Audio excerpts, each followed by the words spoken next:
Shalom, selamat petang, selamat berjumpa lagi dalam acara kumpulan kebangunan rohani secara live dari daerah Kepayan. Kita mulakan acara kita pada malam ini, kita nyanyikan satu lagu dalam LPMI nomor 155, Aku Suka Ceritakan. Kita nyanyikan lagu dalam LPMI, Aku Suka Ceritakan.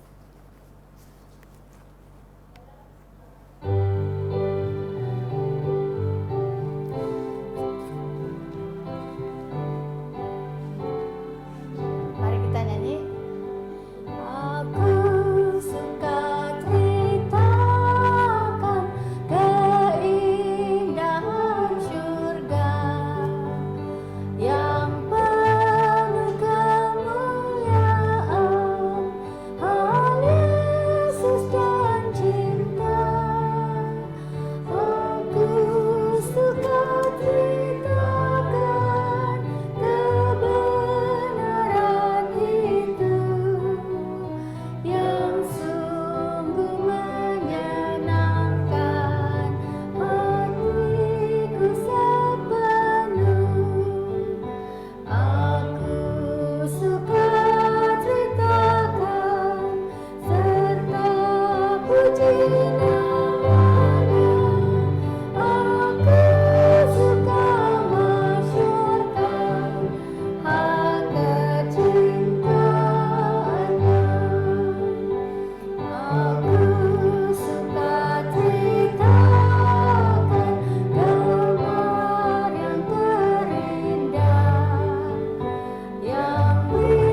Terima kasih kerana kita menyanyikan lagu itu dengan penuh semangat.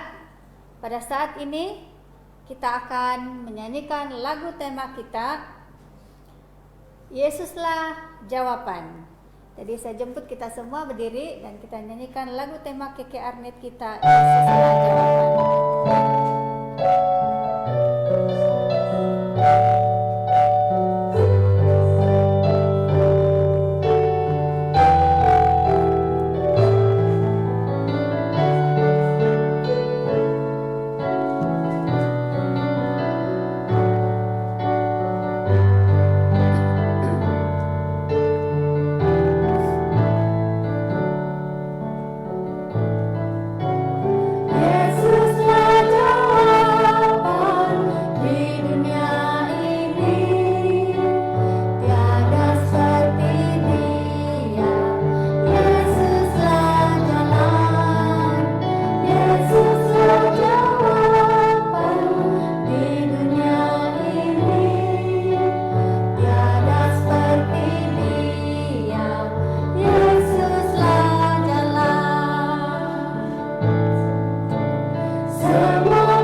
Mari kita tunduk kepala dan saya pimpin dalam doa. Tuhan adalah Bapa kami, Tuhan yang Maha Berkuasa, yang bertakhta dalam kerajaan syurga. Kami mengucapkan syukur Bapa kerana Engkau menjaga kami sepanjang hari ini, memberi kami kesihatan fizikal, memberi kami kekuatan rohani, sehingga pada malam ini kami ada kesempatan untuk mendengar dan belajar firman-Mu. Terlebih dahulu Bapa, kami mohon keampunan atas segala dosa dan kesalahan yang telah kami lakukan sepanjang hidup kami, agar itu tidak menghalang berkat dan Roh Kudus-Mu yang Kau curahkan kepada kami. Dan pada saat ini Bapa, kami memohon agar Engkau beserta dengan acara ini, beserta dengan pembicara, beserta dengan para penonton, pendengar di mana saja mereka berada. Biarlah Roh Kudus-Mu Engkau curahkan kepada kami satu persatu, agar kami dapat memahami, kami dapat menumpukan perhatian kami, belajar firman-Mu, dan semua itu berlaku sesuai dengan kehendak-Mu. Terima kasih juga Bapa kerana Engkau terus menjaga kami, Engkau memberkati segala peralatan kami pada malam ini, dan biarlah apa saja yang kami telah rancangkan pada malam ini, biarlah itu terjadi sesuai dengan kehendak-Mu. Terima kasih Bapa kerana Engkau sentiasa setia mendengar dan menjawab doa kami, sebab semua ini kami mohon hanya dalam nama anak-Mu Yesus Kristus yang telah menjadi Tuhan dan Juru Selamat kami. Amin. Amin.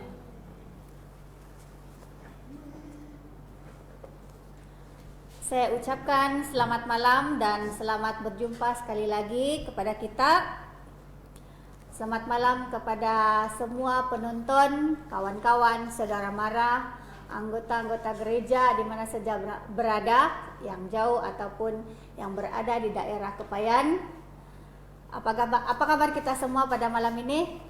Saya harap kita semua sehat walaupun kita masih dalam rumah masing-masing, masih di bawah perintah kawalan pergerakan, dan perintah itu diteruskan sehingga 14 April. Namun itu bukan masalah yang besar, sebab kita percaya di mana saja pun apa saja yang berlaku, semuanya itu adalah di bawah kawalan Tuhan. Dan terima kasih kepada para penonton, para pendengar yang setia bersama kami dari malam pertama sehingga pada hari ini malam yang kelima acara KKR-Net daerah Kepayan ini berlangsung. Dan terima kasih karena kamu semua setia berserta dengan kami. Dan malam ini kita juga amat diberkati karena kita akan mendengarkan satu lagi lagu istimewa.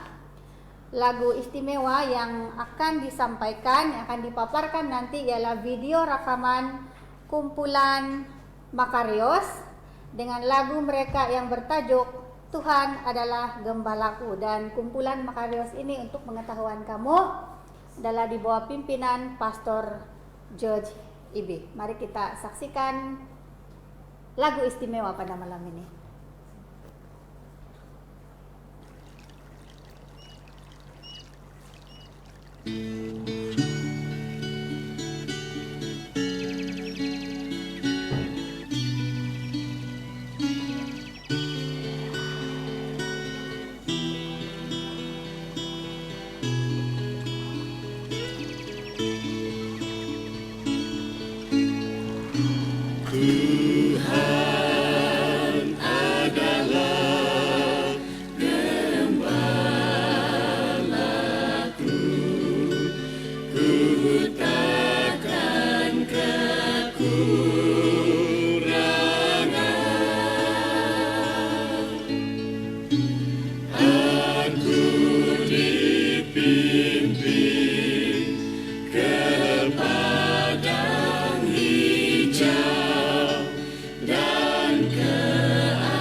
Sepanjang masa ku diam di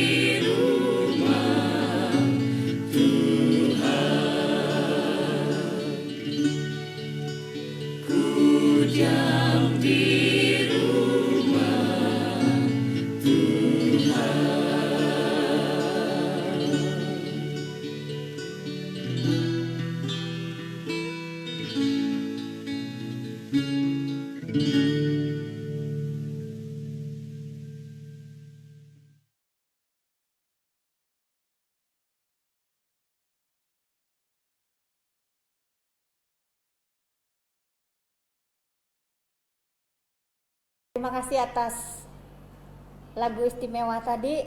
Lagu istimewa itu mengangkat jiwa kita lebih dekat kepada Tuhan. Dan sekarang tibalah masanya kita mendengar pelajaran ataupun khotbah KKR-Net untuk malam yang kelima.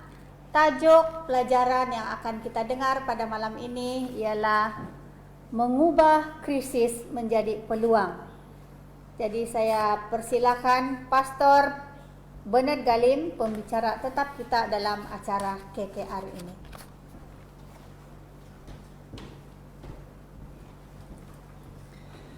Shalom, puji Tuhan, terima kasih karena saudara sekali lagi bersama dengan kami pada malam ini dalam acara kumpulan KKR-Net kita pada malam yang keberapa sudah ini? Bukan, malam yang ke-6. Malam yang ke-5. Maafkan saya pun terlalu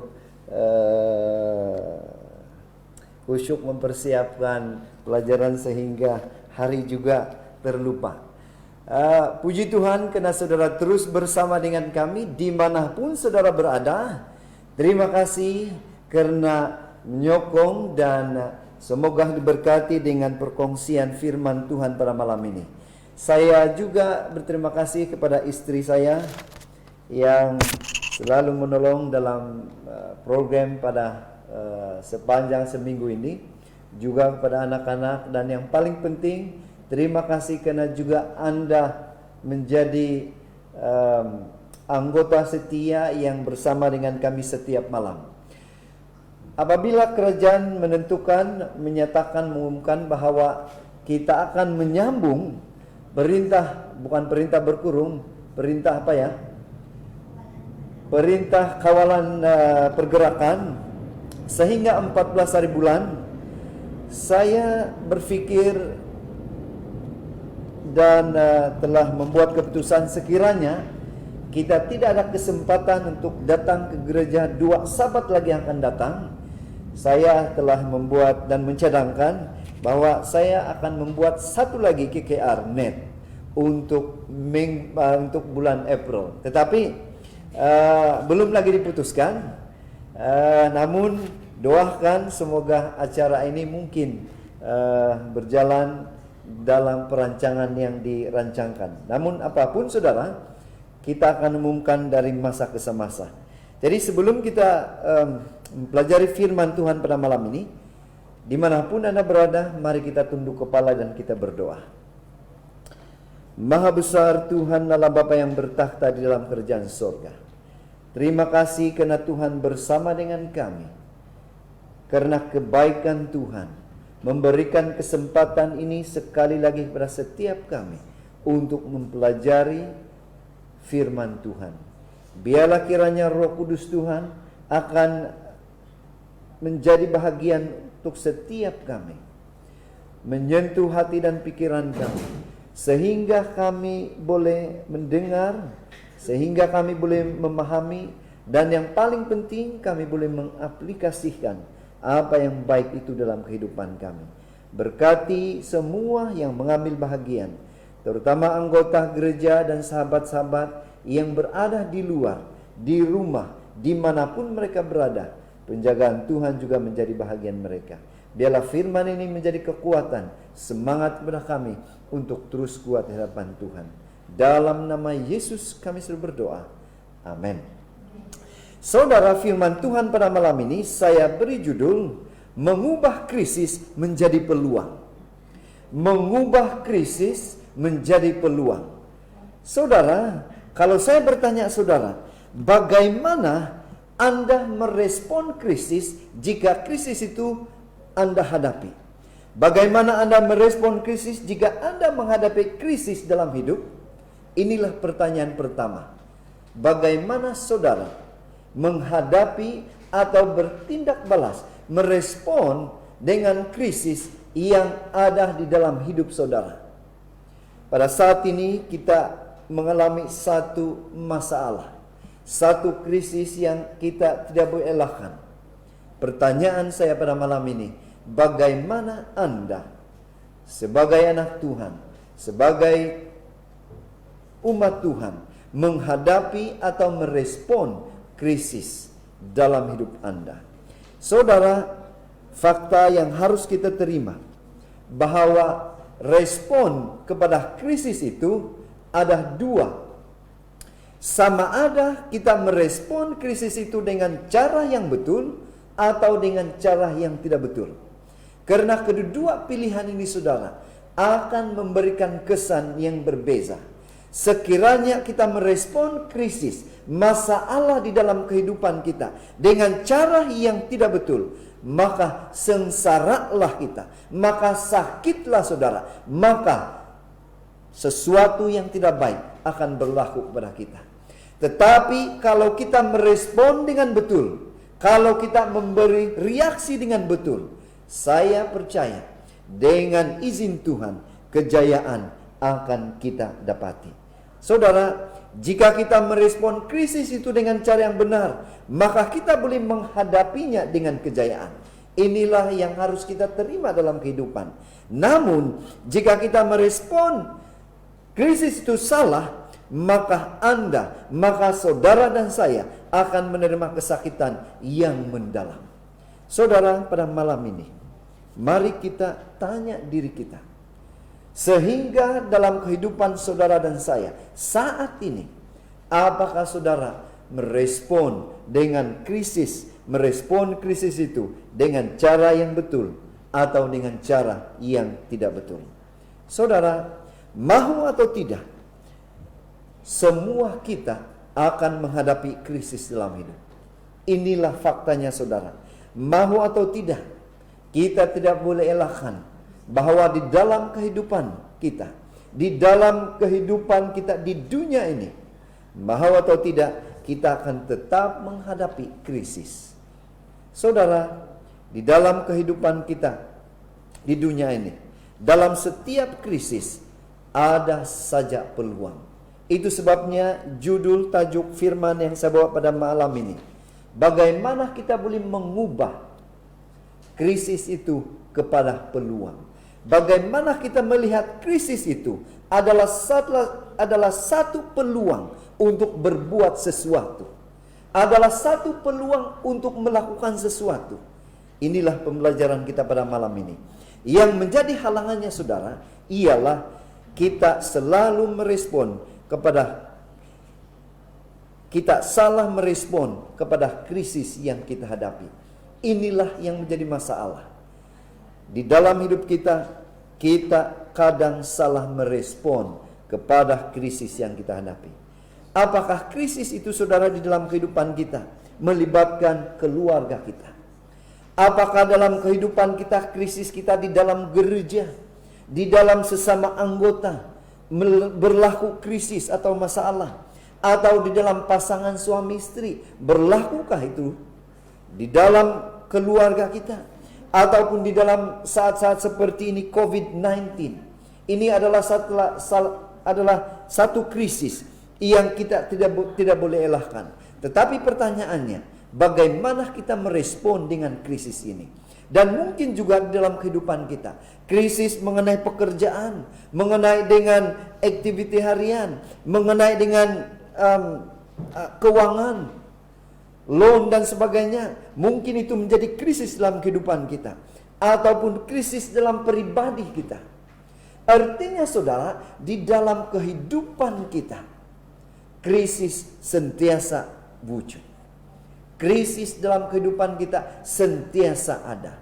Namun pertanyaannya ialah bagaimana kita bereaksi, bagaimana kita merespon dengan krisis yang kita hadapi. Bagaimana kita merespon dengan krisis keluarga kita? Bagaimana kita merespon dengan masalah atau krisis dalam gereja kita? Bagaimana kita merespon dengan masalah pasangan suami istri? Bagaimana kita merespon dengan masalah keuangan, penyakit, COVID-19, dengan pekerjaan dan sebagainya? Inilah pertanyaannya pada malam ini saudara. Saudara, mari kita belajar bagaimana kita mengubah krisis menjadi peluang. Bagaimana krisis yang saudara hadapi, yang saudari hadapi, kita boleh ubah dia menjadi suatu peluang yang menjadi berkat dalam kehidupan kita. Itu sebabnya mari kita mempelajari di dalam Alkitab saudara, bagaimana Yusuf di dalam Kejadian pasal yang ke-37. Karena saya ingin memulai ayat yang ke-30, pasal 37, ayat yang pertama sehingga ayat yang keempat. Karena apa yang berlaku di sini saudara, saya mengambil contoh Yusuf ini di dalam konteks bagaimana dia mengubah krisis yang dia hadapi di dalam kehidupan dia. Sehingga krisis itu menjadi satu peluang yang sungguh bermakna di dalam kehidupan dia. Saudara, mimpi Yusuf, kalau kita perhatikan pasal 37 ayat yang pertama, ini menceritakan bagaimana Yusuf bersama dengan saudara-saudaranya, abang-abangnya terutamanya. Ayat yang pertama, adapun Yakub ia diam di negeri penumpangan ayahnya, yakni di tanah Kanaan. Kemudian ayat yang kedua, inilah riwayat keturunan Yakub. Yusuf tatkala berumur 17 tahun. 17 tahun, jadi masih muda. Dia biasanya mengembalakan kambing domba bersama-sama dengan saudaranya, anak Bilha dan Zilpa, kedua istri ayahnya. Dan Yusuf menyampaikan kepada ayahnya kabar tentang kejahatan saudara-saudaranya. Maafkan saudara, remote control ini terjatuh.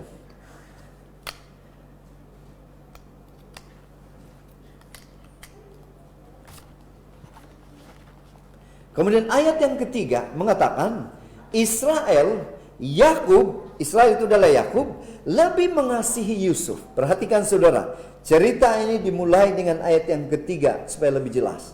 Israel atau Yakub lebih mengasihi Yusuf daripada semua anak yang lain. Sebab Yusuf itulah anaknya yang lahir pada masa tuanya.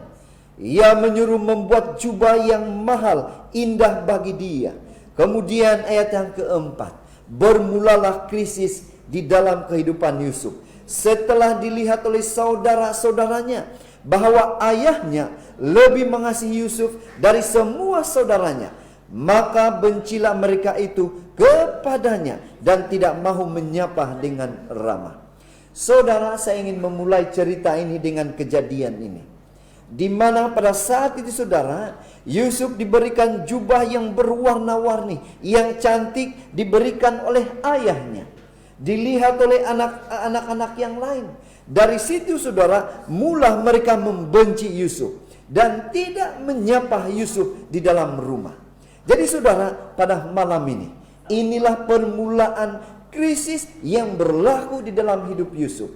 Pertanyaannya saudara, bagaimana Yusuf menghadapi atau merespon kepada krisis ini? Itu sebabnya dalam beberapa hal di dalam Kejadian pasal 37 dan seterusnya, keseluruhan pasal ini saudara, dan juga pasal-pasal yang lain, kita akan mempelajari bagaimana begitu banyak krisis yang berlaku di dalam hidup Yusuf. Saudara, namun pada malam ini saya hanya mengajak saudara melihat 5 krisis dalam hidup Yusuf. 5 krisis ini adalah suatu krisis yang dia hadapi dari mula dia dibenci oleh abang-abangnya sehingga dia menjadi pembantu kepada Raja Firaun. Saudara, bagaimana dia merespon terhadap krisis tersebut? Bagaimana Yusuf merespon kepada krisis yang dihadapinya? Bagaimana setiap krisis yang dihadapi sebenarnya saudara mempersiapkan diri Yusuf untuk menghadapi krisis demi krisis yang akan datang. Perhatikan ini saudara. Dari setiap krisis yang dihadapi oleh Yusuf, itu telah mempersiapkan dirinya untuk menghadapi krisis yang seterusnya.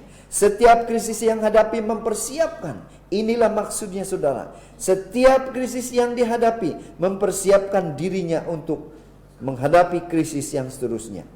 Apa yang Tuhan lakukan pada Yusuf, dia juga akan lakukan untuk saudara dan saya. Memang secara kesimpulannya, semua kita tahu Yusuf menang. Dia menjadi nomor 1 atau nomor 2 dalam kerajaan Firaun. Tetapi sebelum sampai ke sana saudara, Yusuf mengalami begitu banyak krisis di dalam hidup. Apa yang Yusuf alami, kita akan alami. Dan apa cara dia merespon, pastinya kita boleh belajar daripadanya.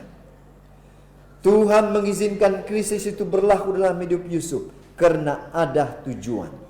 Tuhan mengizinkan krisis itu, masalah itu hadir dalam hidup Yusuf karena Tuhan ada tujuan.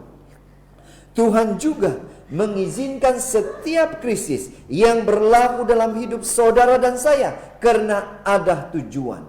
Inilah sebabnya saudara, setiap krisis yang berlaku dalam hidup Yusuf, yang berlaku dalam hidup kita, ingatlah saudara bahwa Tuhan ada tujuan yang lebih baik. Saudara, jika kita merespon dengan baik setiap krisis yang hadir dalam hidup kita, ingat ini saudara, jika kita merespon dengan baik setiap krisis yang hadir dalam hidup kita, sebenarnya ia mempersiapkan diri saudara dan saya supaya kita boleh menghadapi krisis demi krisis yang berlaku dalam hidup kita.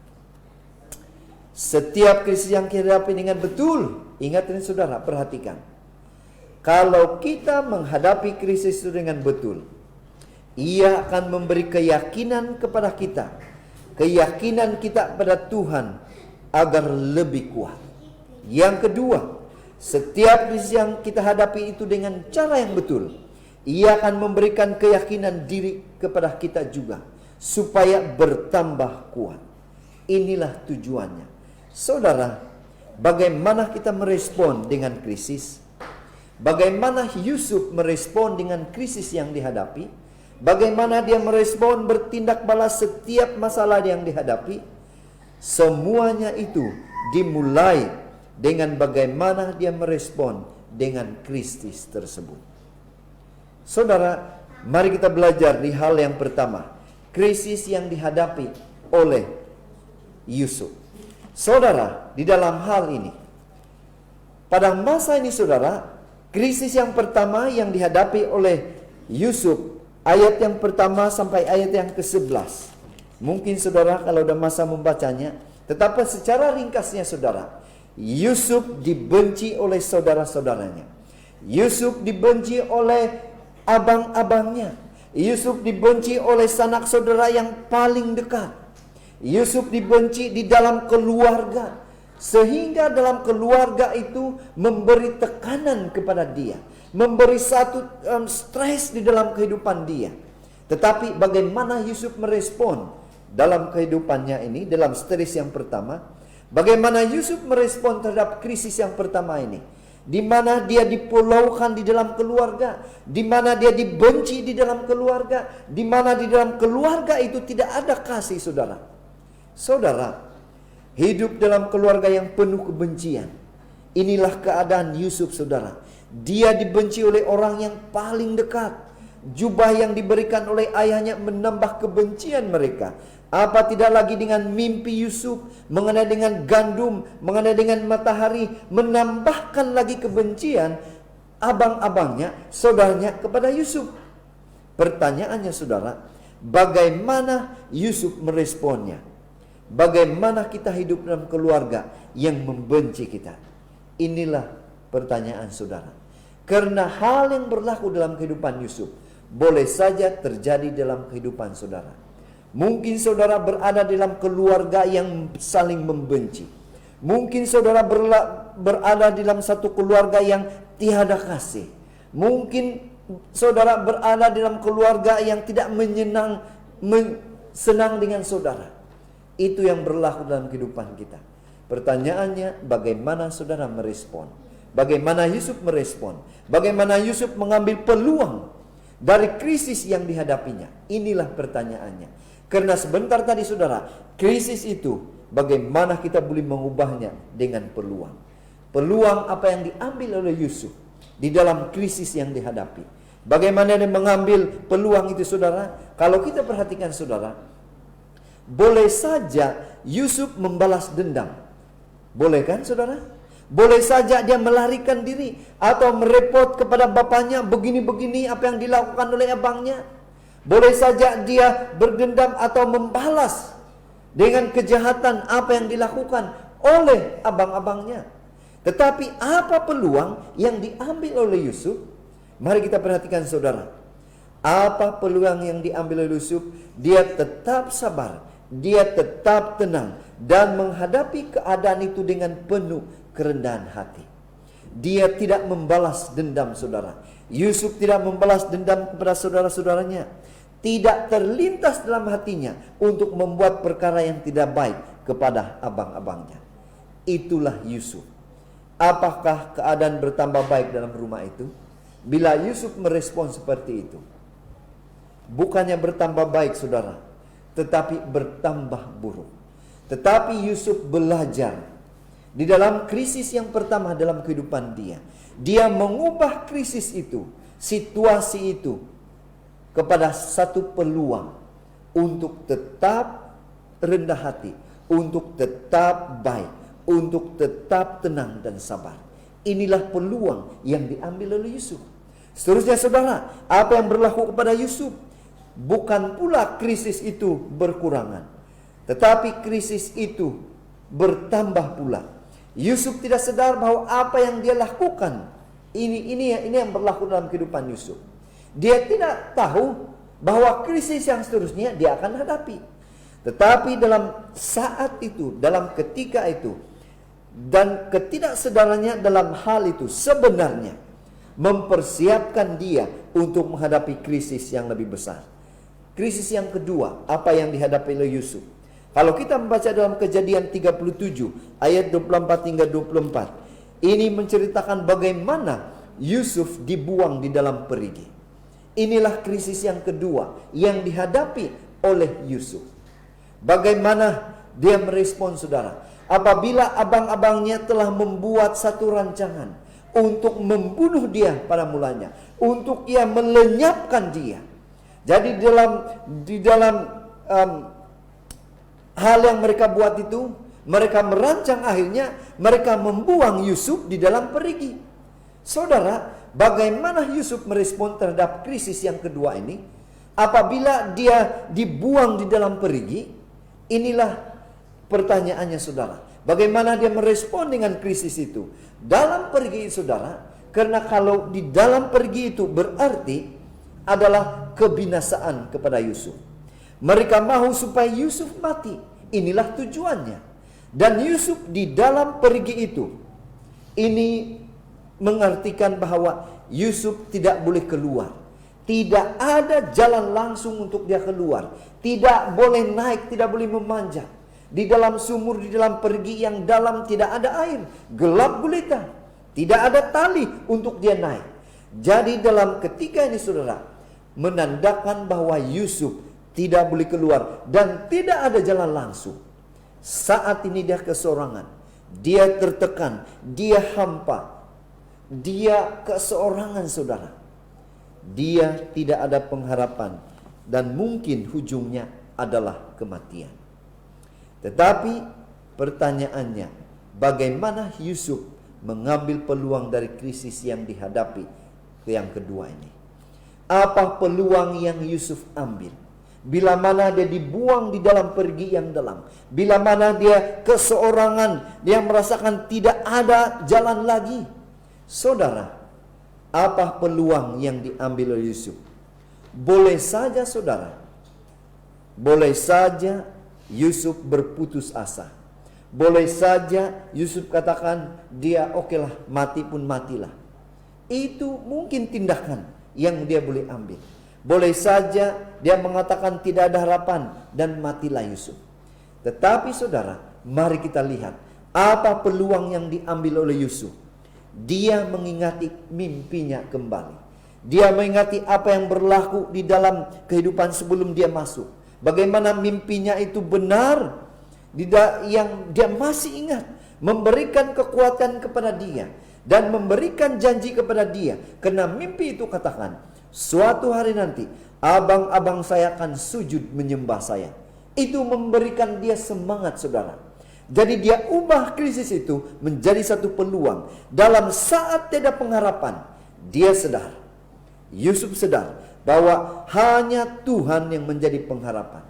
Di dalam perigi yang kesorangan dan mungkin tekanan, dia mengingati saudara, Tuhan ada di dalam kehidupannya. Hanya Tuhan yang boleh menjadi pengharapan pada ketika itu. Dia berserah saudara. Dia menyerahkan kepada Tuhan. Dia berdoa kepada Tuhan. Akhirnya saudara, apa yang berlaku? Rencana yang terjadi dalam hidup dia. Dan sebelum itu saudara, dengan attitude dia, dengan tabiat dia, saya yakin dan percaya, dia seorang yang setia, dia seorang yang baik, dia seorang yang beriman kepada Tuhan, dia berdoa kepada Tuhan. Maka Tuhan membuka jalan untuk dia sehingga dia boleh keluar dari perigi. Akhirnya Yusuf dikeluarkan dari perigi dan dijual kepada saudagar Midian. Ini yang berlaku saudara. Dan ketika dalam krisis yang tiada harapan, ingatlah saudara, bahwa ada Tuhan yang melihat dan menjadi penolong saudara, yang menjadi penolong membuka jalan. Apa cara sekalipun, Tuhan ada rencana yang terbaik untuk saudara dan saya. Apakah Yusuf sudah selamat pada masa itu? Inilah pertanyaan saudara. Apakah sudah selesai krisisnya? Tidak saudara. Dia menghadapi krisis yang seterusnya. Namun diingatkan, masih kita perlu ingat, setiap krisis yang dihadapi itu mempersiapkan dia untuk krisis yang seterusnya. Krisis yang ketiga yang dihadapi oleh Yusuf di dalam Kejadian 37 ayat 25 hingga 35 dan Kejadian 39 ayat 1 hingga 6, di mana krisis yang ketiga ini adalah Yusuf dijual sebagai hamba abdi. Saudara, apa makna sebagai hamba abdi? Apa makna sebagai seorang budak pada zaman Israel? Bagaimana Yusuf merespon dengan keadaan ini? Apabila dia dijual sebagai hamba abdi, mari kita belajar saudara, apa yang Yusuf lakukan, bagaimana dia merespon, bagaimana dia bertindak balas terhadap krisis itu. Saudara, dia dijual menjadi hamba. Artinya apa saudara? Hamba itu artinya tiada nilai, kasta paling rendah dalam masyarakat, dan menjadi orang suruhan. Saudara-saudara,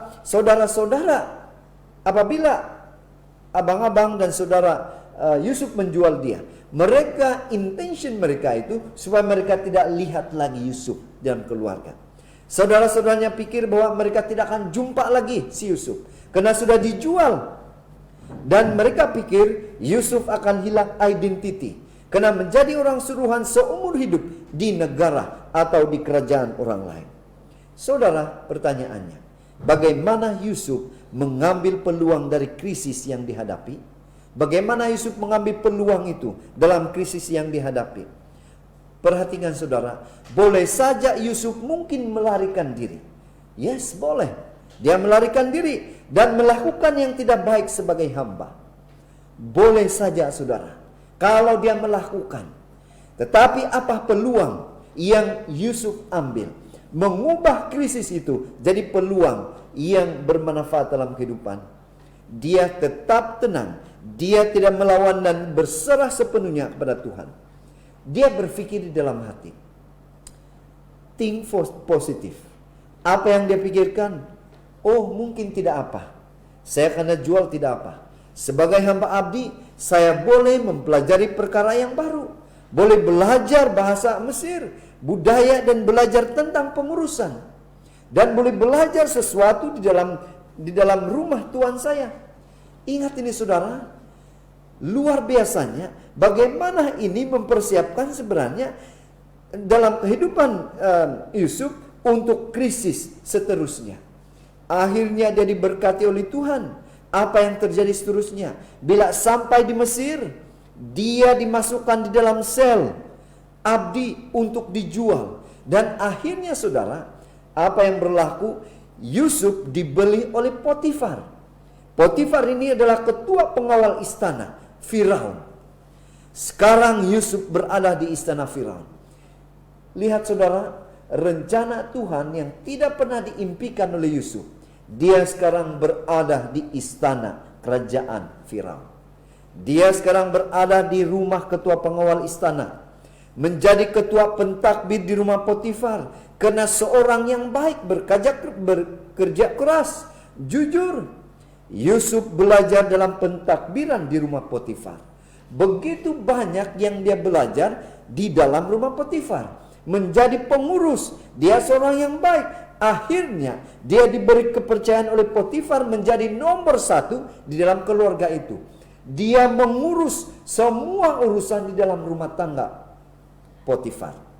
Saudara, di bawah kekuasaan Yusuf, keluarga itu harmoni. Apakah krisis Yusuf sudah berakhir? Inilah pertanyaan saudara. Apakah dia sudah aman atau selamat sudah berada di rumah Potifar? Saudara, krisis yang seterusnya yang dihadapi adalah ini. Yusuf dicobai oleh istri Potifar. Kejadian 39 ayat 1 hingga 20 menceritakan ini. Bagaimana saudara kalau saudara dicobai oleh istri atau suami orang lain? Anda berada di rumah Tuhan Anda, dan yang menggoda itu adalah istri atau suami di dalam rumah itu.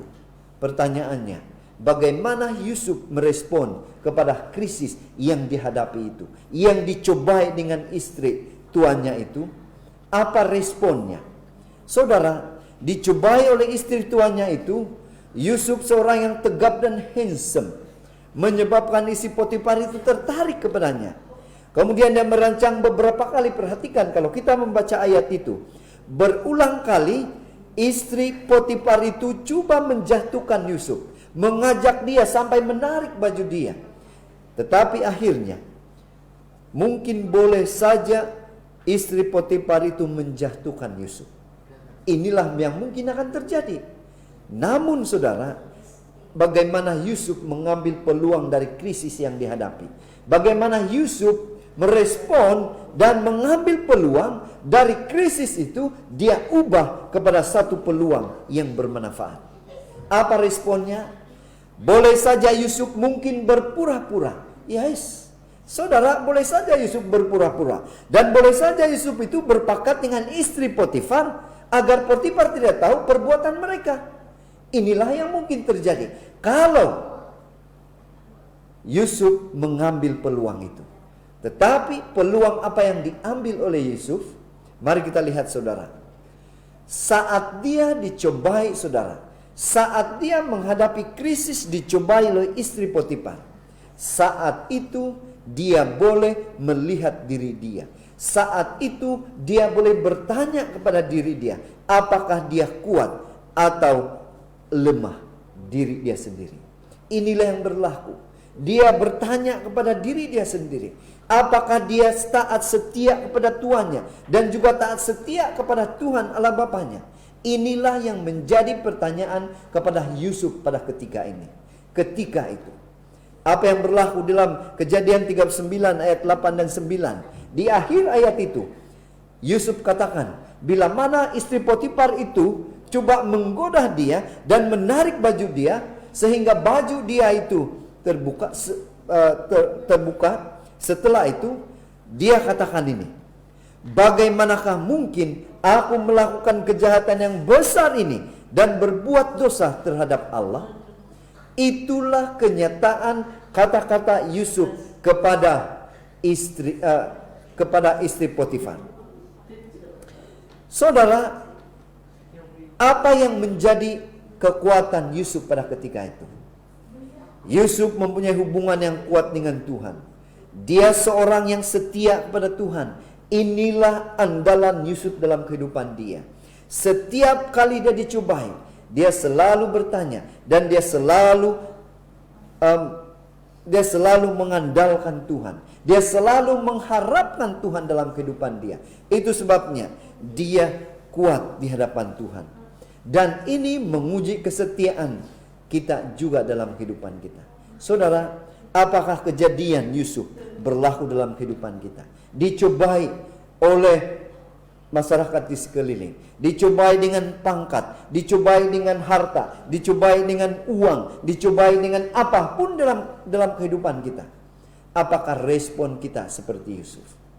Saudara, Yusuf sadar bahwa apa Yusuf sebenarnya tidak sadar apa yang dia lakukan di hadapan Tuhan, menghadapi krisis dalam kehidupannya itu secara otomatis mempersiapkan dia untuk menghadapi krisis yang lebih besar. Saudara, seterusnya setelah Yusuf didapati bersalah oleh tuannya, apa yang berlaku saudara? Yusuf dipenjarakan. Ini adalah krisis yang terakhir untuk kita pada malam ini, pembelajaran kita. Yusuf dipenjara. Di dalam Kejadian 39 ayat yang pertama sampai 20. Kalau saudara ada masa mungkin membacanya ini, tetapi secara ringkasnya saudara, di dalam cerita ini bagaimana Yusuf telah dipenjarakan setelah ditipu oleh istri Potifar dan akhirnya dipersalahkan dan masuk di dalam penjara istana. Apa yang berlaku saudara? Apa yang berlaku di dalam penjara itu? Bagaimana Yusuf merespon terhadap krisis ini? Itu. Bagaimana Yusuf merespon dengan masalah yang dihadapi? Apakah dia memberontak saudara? Saudara, dia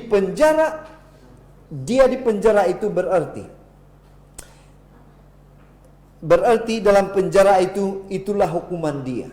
Tidak dinyatakan sampai bila dia akan dilepaskan, tetapi sudah dinyatakan salah, dia menjadi pesalah dan mungkin akan menunggu untuk dihukum dan mungkin akan menerima hukuman sama ada mati ataupun kita tidak tahu. Dalam cerita itu di dalam penjara Yusuf bersama dengan pesalah-pesalah yang lain karena akibat tidak menurut apa yang keinginan istri Potifar. Namun pertanyaan saudara, apa respon Yusuf kepada krisis ini? Bagaimana Yusuf mengambil peluang dari krisis yang dihadapi? Apa tindakan yang dia lakukan? Saudara, sebenarnya boleh saja Yusuf mempersalahkan istri Potifar. Boleh saja Yusuf mempersalahkan Tuhan. Boleh saja Yusuf mempersalahkan sesiapapun. Mungkin khususnya kepada Tuhan. Tuhan, kenapa saya setia jadi begini pula? Tuhan tidak adil. Mungkin boleh saja dia mempersalahkan Tuhan. Tetapi apa peluang yang diambil? Apa keputusan yang diambil? Apa peluang yang Yusuf ambil dalam saat-saat dia di penjara? Saudara, dia tetap tenang. Dia sabar. Dia positif. Dan dia tetap menunjukkan tabiat, attitude yang baik di dalam penjara. Dia tetap dengan pendirian dia. Dia tetap dengan hubungannya dengan Tuhan. Tetap kuat di dalam penjara. Saudara, akhirnya saudara, apa yang berlaku di dalam penjara? Dia dilantik menjadi ketua banduan. Sekali lagi saudara, diberi kepercayaan untuk menjaga banduan, mengurus banduan di dalam penjara. Yang paling mengesankan di dalam penjara itu, Yusuf mengerti apa itu penolakan yang bermain dalam pikiran banduan. Karena Yusuf mengalami ini. Di dalam penjara itu dia melihat begitu ramai yang tertekan. Karena mengalami penolakan di dalam keluarga mungkin. Di dalam masyarakat. Yusuf boleh menghibur mereka. Karena Yusuf juga pernah mengalami penolakan di dalam keluarga. Ini yang sangat indah yang Yusuf lakukan dalam penjara.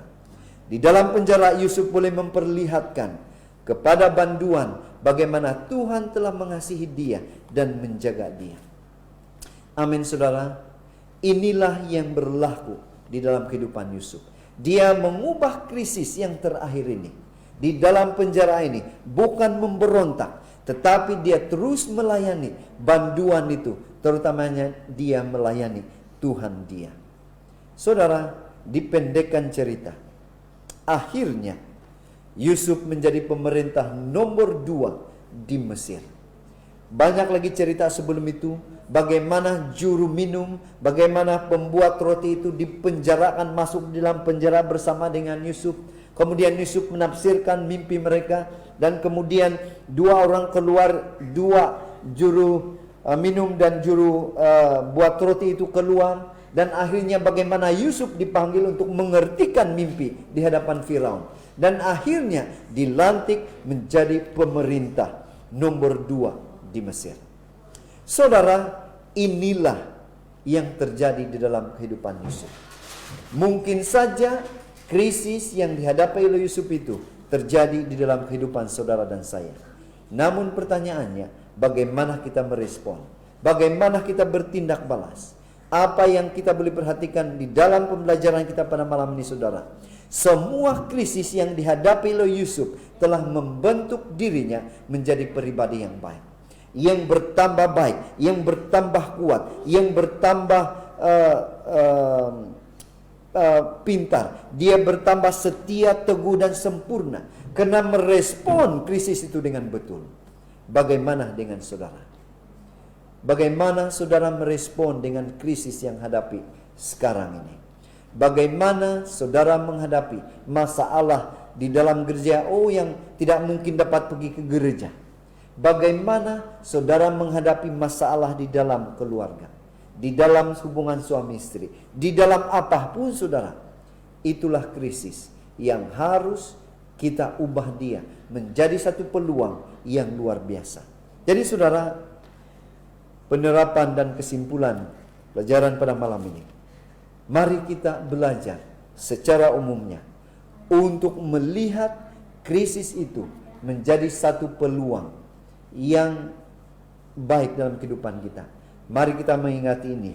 Yang pertama, bahwa apapun krisis, lihat itu dari sudut pandang Tuhan. Yusuf melihat krisis itu dari sudut pandang Tuhan, bukan pandangan dia sendiri.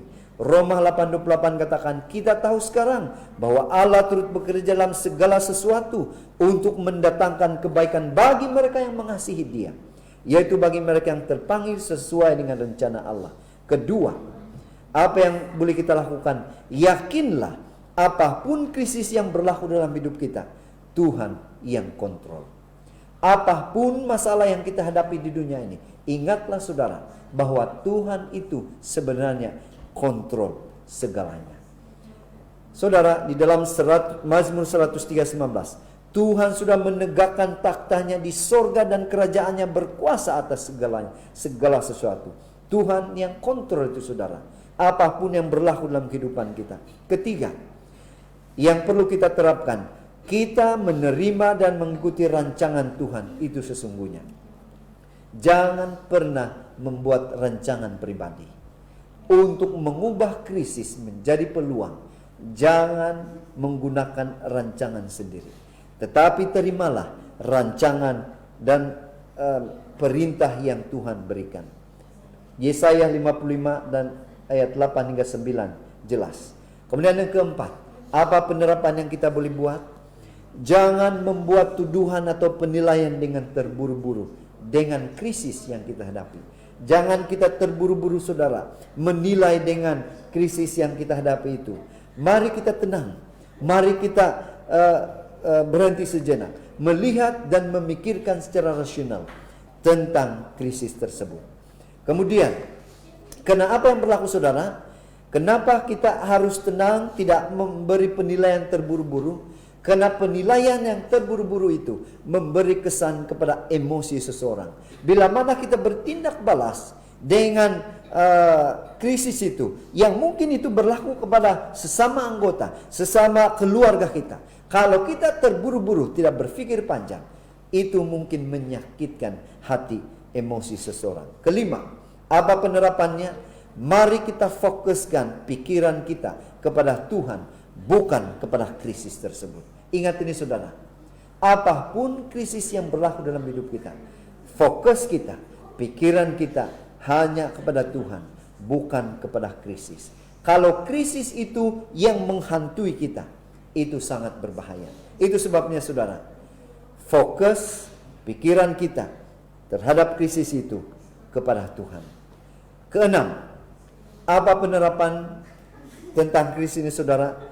Mari kita mengelakkan fokus kepada kesakitan. Dalam kehidupan kita saudara, apa yang berlaku pada setiap kita? Bila mana kita menghadapi krisis atau masalah, dan kita merasakan bahwa sakit, dan bila sakit itu menjadi fokus dalam kehidupan kita, di dalam kita menghadapi krisis, itu juga sangat berbahaya. Itu sebabnya kita alihkan kesakitan itu kepada fokusnya adalah Tuhan. Saudara, ketujuh, untuk merespon dengan betul tentang krisis yang kita hadapi, ingatlah kembali bagaimana Anda mengambil peluang dari krisis sebelumnya. Ingatlah kembali seperti Yusuf, bagaimana dia krisis yang pertama, kedua, ketiga, dan kelima akhirnya membuat dia lebih kuat, lebih setia, lebih teguh. Ini yang membuatkan dia kuat di hadapan Tuhan, karena pengalaman lalu itu menolong dia.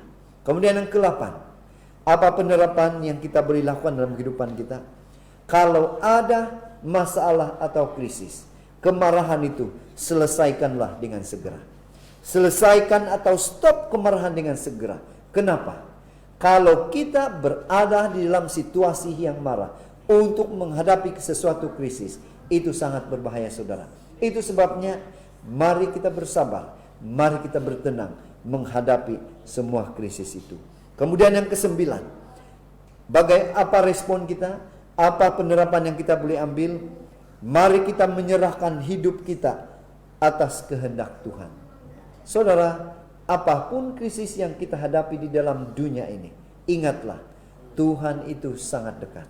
Mari kita menyerahkan hidup kita. Mari kita menyerahkan krisis itu kepada Tuhan.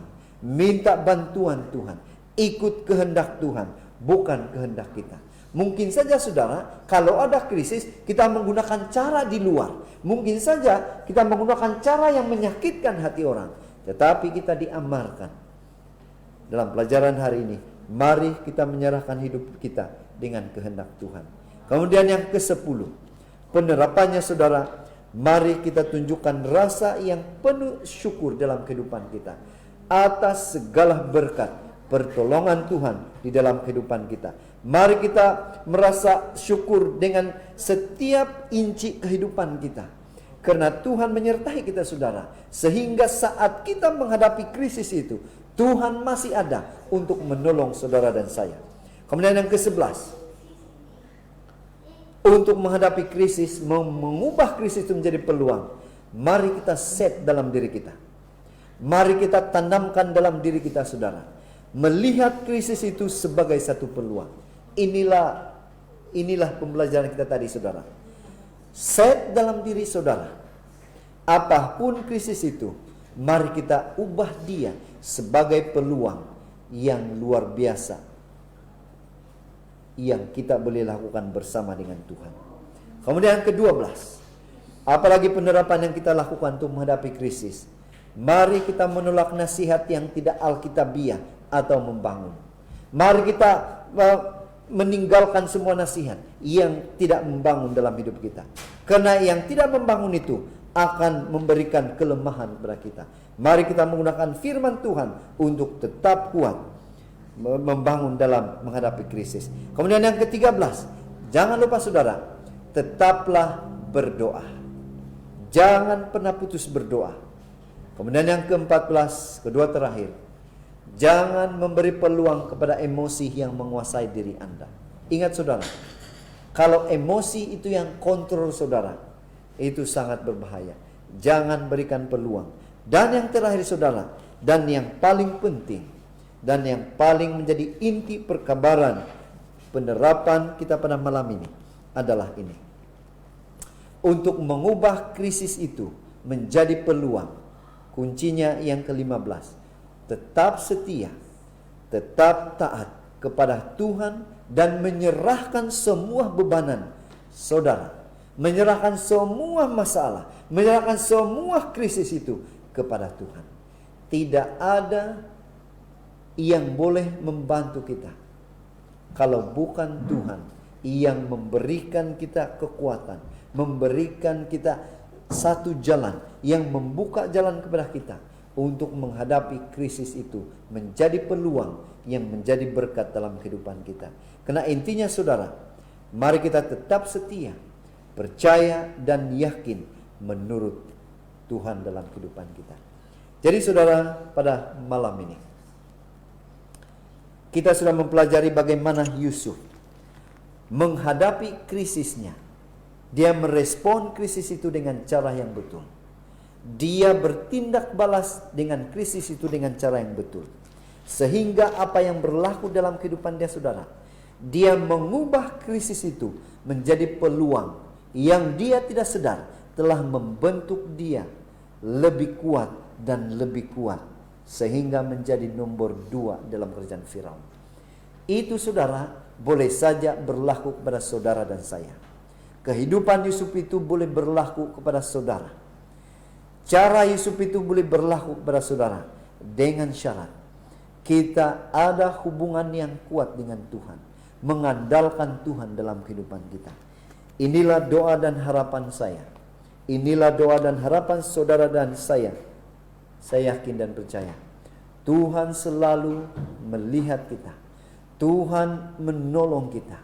Tuhan memberikan jalan yang terbaik pada setiap kita bila mana kita menyerahkannya segalanya pada Tuhan.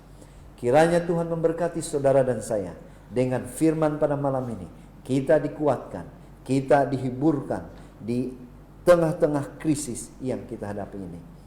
Jadi saudara, untuk mengakhiri kebaktian kita pada malam ini, sekali lagi kita akan nyanyikan lagu tema kita, yaitu Yesuslah Jawaban. Dalam kehidupan kita saudara, pada malam ini kita mempelajari krisis itu, kita ubah menjadi peluang. Ingatlah, dalam apapun krisis dalam kehidupan kita, Yesuslah jawaban yang pasti. Tiada seperti Yesus, Yesuslah jawaban yang pasti. Mari kita mengambil keputusan saudara. Kalau saudara ingin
dimanapun sudah berada pada saat ini, mari kita semua tunduk kepala dan kita berdoa. Maha besar Tuhan Allah Bapa yang bertakhta di dalam kerajaan surga. Terima kasih sekali lagi Tuhan menyertai kami dalam kebaktian KKR.net pada malam ini. Terima kasih karena Tuhan begitu baik, memberikan satu pelajaran yang boleh mengubah hidup kami. Bagaimana kami melihat krisis itu menjadi satu peluang yang menjadi berkat dalam kehidupan kami, satu peluang yang menguatkan kami, satu peluang yang meninggikan, yang memuliakan Tuhan dalam kehidupan kami. Terima kasih Bapa, karena Engkau memberikan yang terbaik dalam hidup kami. Bila mana kami berehat pada malam ini, ingatlah setiap permohonan doa masing-masing kami Tuhan, permohonan doa dari sahabat-sahabat yang di luar. Biarlah Engkau melihat itu sendiri dan menjawab sesuai kehendak Tuhan. Bapa, terima kasih karena sekali lagi penyertaan Tuhan dalam tidur kami pada malam ini, sehingga besok dengan izin Tuhan kami boleh bangun dan meneruskan aktiviti, dan kami boleh berkumpul sekali lagi dalam acara KKR.net kami. Terima kasih Bapa, Engkau mendengar, Engkau menjawab doa kami. Semuanya kami mohon hanya di dalam nama Yesus yang sudah menjadi Tuhan dan Juru Selamat kami. Amin. Terima kasih saudara karena terus bersama dengan kami. Besok kita akan bertemu lagi di tempat yang sama. Tuhan memberkati kita.